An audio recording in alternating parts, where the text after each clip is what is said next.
Hello friends. अब हम बात करेंगे गाल ब्लैडर स्टोन के बारे में।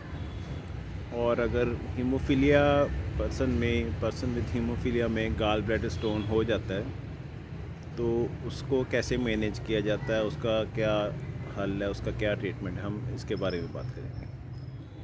देखिए, सबसे पहले तो ये बात समझिए कि जो गाल ब्लैडर का स्टोन है ये किसी मेडिसिन से निकलता नहीं है। आजकल कुछ अंग्रेजी दवाइयाँ आ गई हैं कि जिससे जब स्लरी टाइप बन जाए, स्लरी टाइप जैसे गार बोल देते हैं ना हम, गार टाइप चीज़ गाल ब्लैडर में जमा होनी शुरू हो जाए, तो अगर हम उनको लें तो means gall bladder stone dissolve हो सकता है।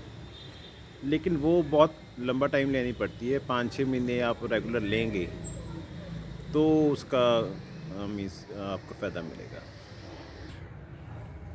लेकिन अल्टीमेटली आपको गाल ब्लैडर स्टोन है जो वो निकलवाना ही पड़ेगा, रिमूव कराना पड़ेगा। तो जो किडनी स्टोन्स होते हैं, रीनल स्टोन्स, वो मीन्स मेडिसिन से निकल जाते हैं। उसका तो होम्योपैथिक मेडिसिन से काफ़ी अच्छा रिज़ल्ट देखा गया है कि अगर आप रीनल स्टोन में होम्योपैथिक मेडिसिन लें तो वो डिज़ोल्व होके वो निकल जाते हैं। इवन रीनल स्टोन जो होता है उसके लिए लिथोट्रिप्सी भी काम आ सकती है। लिथोट्रिप्सी मैग्नेटिक रेज निकालते हैं, वो उससे वो स्टोन को ब्रेक कर देते हैं और वो चूरा होके वो आपके यूरिन के थ्रू वो निकल जाता है। लेकिन जो गाल ब्लैडर का स्टोन है इसके लिए कोई मीन्स ऐसा प्रोसीजर नहीं है कि इसको तोड़ के ये निकल जाए या ऐसे कुछ। तो इसलिए जो गॉल ब्लैडर स्टोन हो जाएं तो उसके लिए आपका पूरा गॉल ब्लैडर ही रिमूव करना पड़ता है और वही इसका हल है। क्योंकि इसमें ये देखा गया कि जो गॉल ब्लैडर स्टोन होता है ना, वो होता ही इस वजह से है कि जब आपका गॉल ब्लैडर प्रॉपर कॉन्ट्रैक्शंस करनी बंद करती है। गॉल ब्लैडर क्या चीज़ होती है? पित्ता, जिसको हम बोल देते हैं, पित्त। तो पित्ते का क्या काम होता है कि जब हम हमारे लिवर में बाइल जूसेस वगैरह बनते रहते हैं और वो वहाँ से आके गॉल ब्लैडर में स्टोर हो जाती है, जैसे छोटा सा होता है।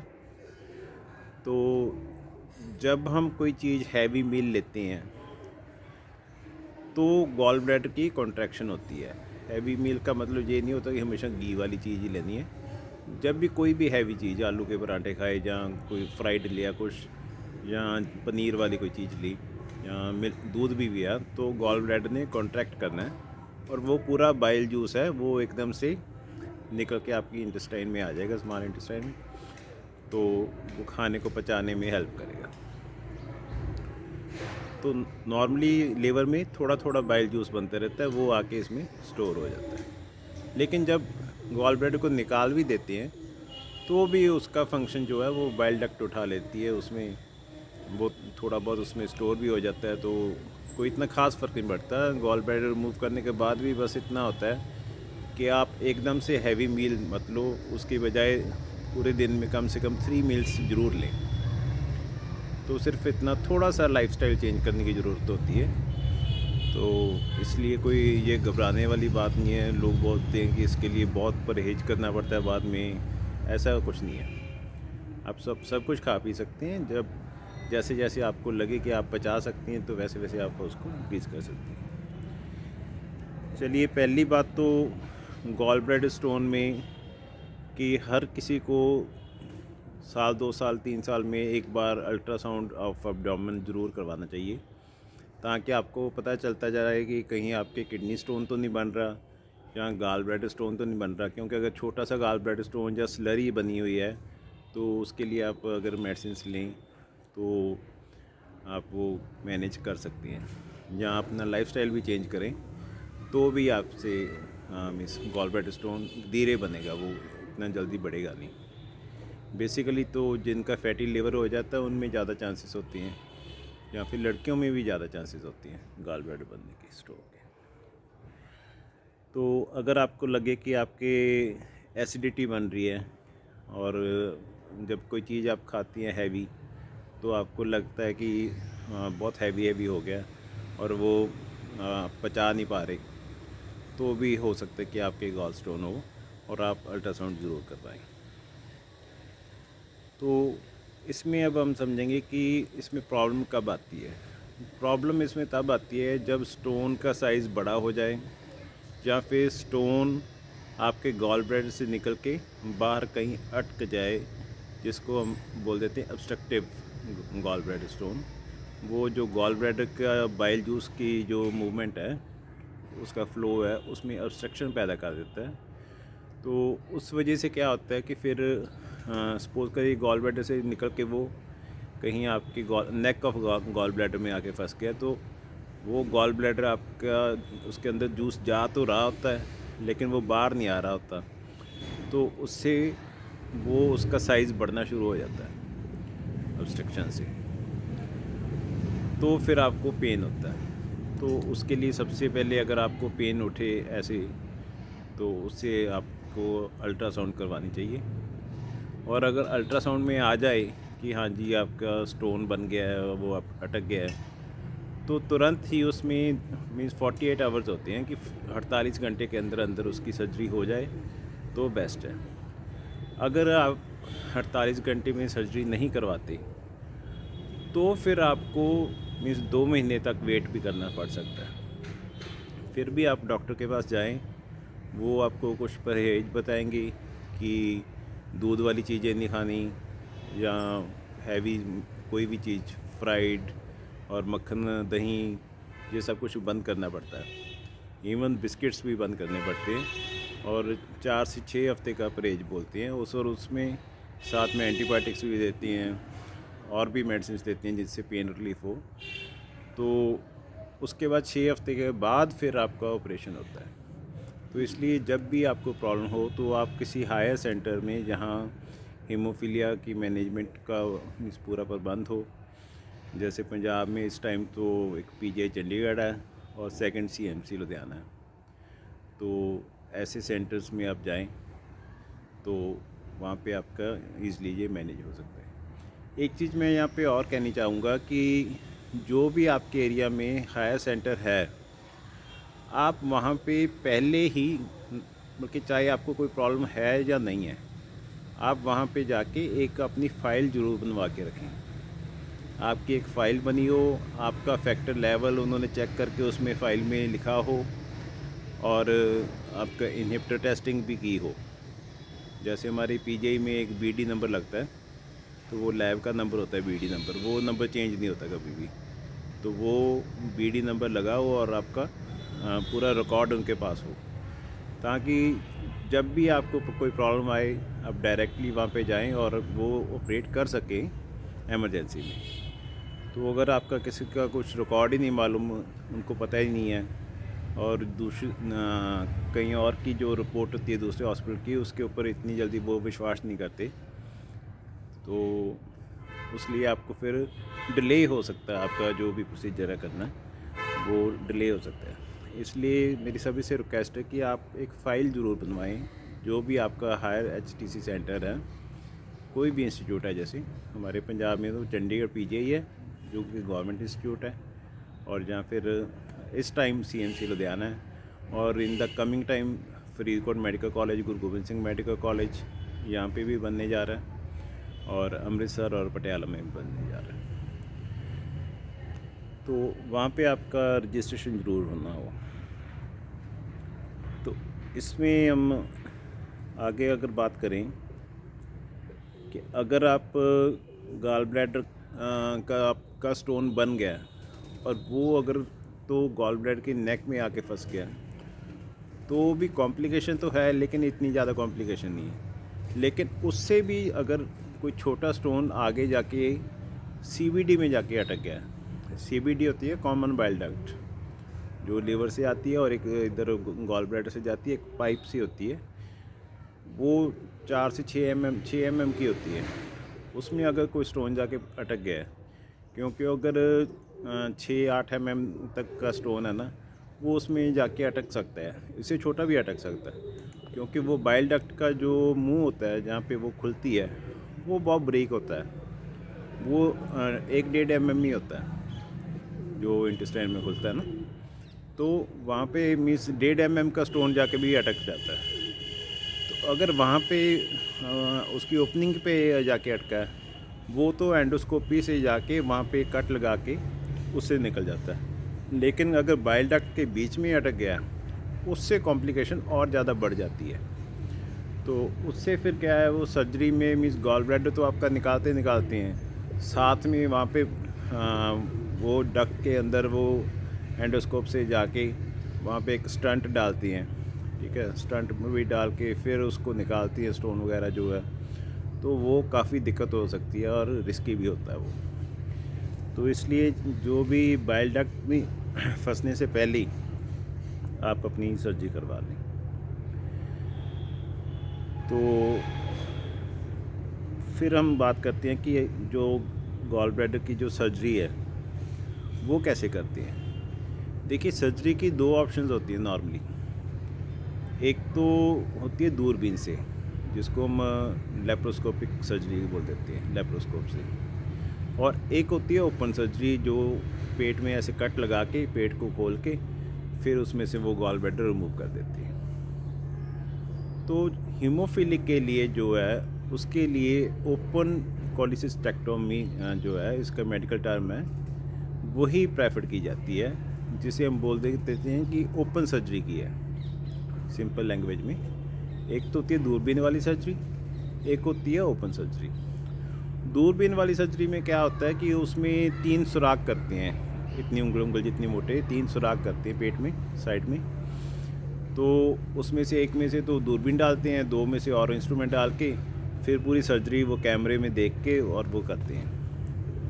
तो नॉर्मली लोगों को ये है कि दूरबीन वाली सर्जरी से कट कम लगता है और हम जल्दी ठीक हो जाएंगे, लेकिन ऐसा कुछ नहीं है। जो रियलिटी है उसमें ऐसा कुछ नहीं है। इनफैक्ट जो ओपन सर्जरी है, वो ओपन सर्जरी अच्छी है। जो आज के नए सर्जन्स हैं वो दूरबीन वाली प्रेफर करते हैं, लेकिन जो पुराने सर्जन्स हैं वो ओपन वाली सर्जरी प्रेफर करते हैं। तो उसके कई रीज़न हो सकते हैं। चलो, नए सर्जन्स हैं वो थोड़े, जैसे हम स्मार्टफ़ोन लेते हैं ना, तो जो बच्चे हैं वो हायर एंड वाला स्मार्टफ़ोन लेते हैं, और जो पुराने बंदे हैं वो कहते हैं नहीं यार, मेरे को तो ये बटन वाला फ़ोन अच्छा लगता है। तो वही बात है।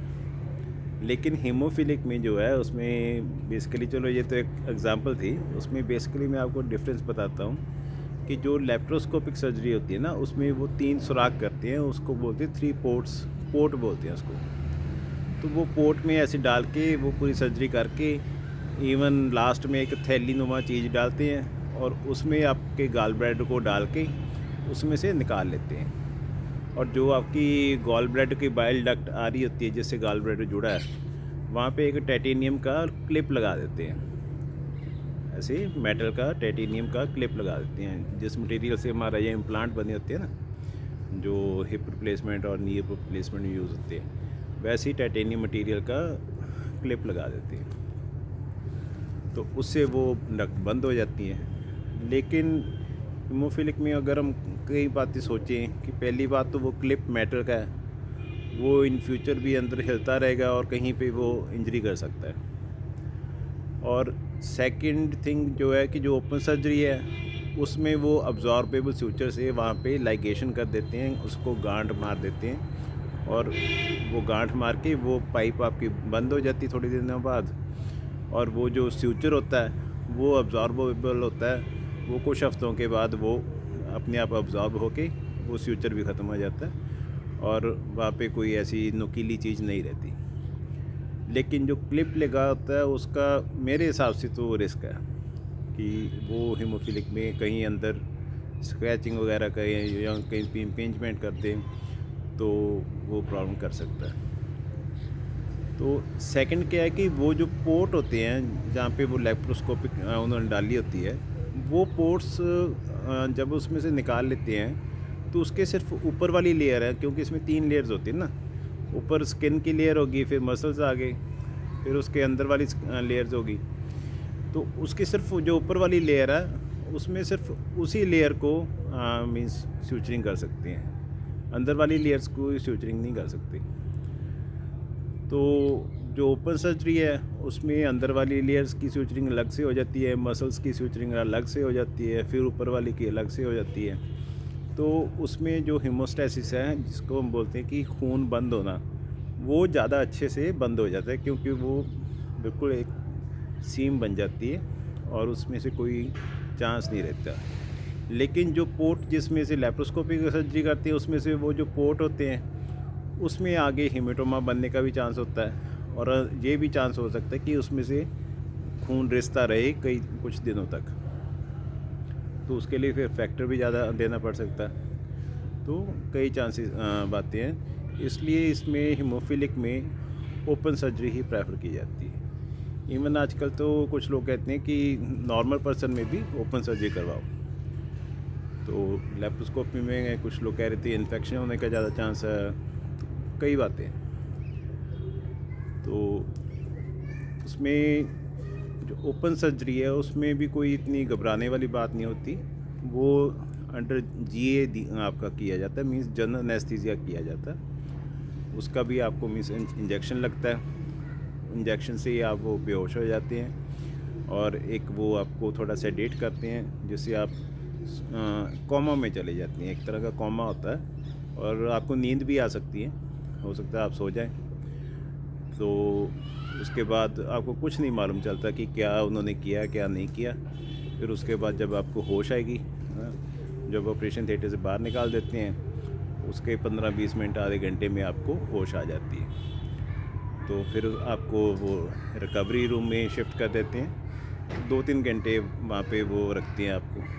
तो उसके बाद 2-3 घंटों के बाद जब आप यूरिन पास हो जाता है आपका, तो थोड़ी और आप अच्छी तरह होश में आ जाती हैं, तो आपको आपके रूम में शिफ्ट किया जाता है। तो इसमें इस 4-5 दिन में आपको छुट्टी मिल जाती है हॉस्पिटल से। मीन्स आप सर्जरी करवाने से 1-2 दिन पहले चले जाएं, और सर्जरी होने के बाद 3-4-5 मैक्सिमम 5 दिन से ज़्यादा रहने की ज़रूरत नहीं है।